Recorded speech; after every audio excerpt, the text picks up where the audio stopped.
A new year, and January brought a new first bird of the year, some beautiful sunrise, sunsets and lots of birds this month.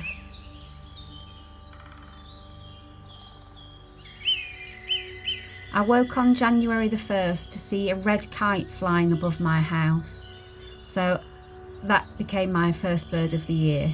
So I've spent quite a bit of time this month getting to know my bird, and I had to have the red kite as my first bird on my first page for January.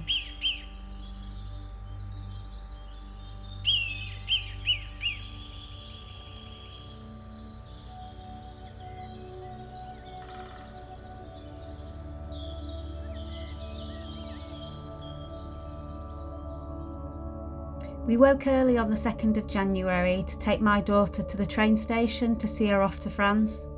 We woke to a beautiful sunrise, taking the dog for a walk as the sun came up. She arrived in France by sunset.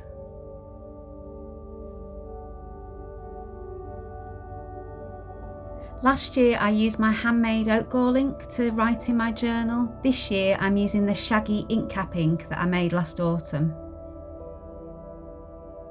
The hazel catkins, of course, have to make an appearance in my journal in January, although this year quite a lot of them had already gone over, having flowered really quite early in December. January has found us spending lots of time in the dirt and muck with Merlin, walking on my usual patch. The light is just absolutely beautiful this time of year as it starts to move over the sort of ridge and shine down onto the path. Just blue skies and just that beautiful glowing light that we see. And because the trees still don't have their leaves, we get to see some incredible creatures that we don't normally see.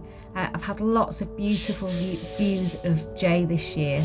I think partly due to the acorn mast that we had last year that I documented in my journal. So it's just been fabulous watching them fly across this path here. Just that glimpse of them flying across is wonderful. I've also heard woodpeckers drumming. The end of the month brought some more cold, frosty weather. At the end of the month, we took a walk to a local nature reserve and we were just shrouded in freezing fog. We couldn't see anything. It was absolutely beautiful. There's a lake just beyond there that's usually full of geese and wildfowl. Back home, the cold weather brought a really amazing visitor. So in the morning, my husband, we were sat at the dining table and he was like, "Ange, is that a song thrush in the garden?" I looked, I thought, I'm not sure, it does look like a song thrush, but on closer inspection, it was actually a missel thrush. This is a bird that I've thought I've heard a couple of times nearby, but I'm not good enough with bird song to know. But after inquiring on Instagram and having some wonderful people confirm it, this is in fact a missel thrush. So you can see it has, instead of like the V-shaped markings that a song thrush would have, it has kind of barred horizontal markings on its body. It was just a sheer delight to spend a few hours with this bird, and a beautiful end to the month.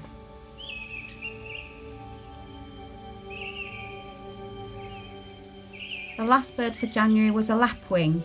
We have a farmer's field that's wedged in between two main roads, and every year this pair of lapwing appear as if by magic at this time of year. So beautiful. I hope you managed to make some recordings of what you saw on your patch in January.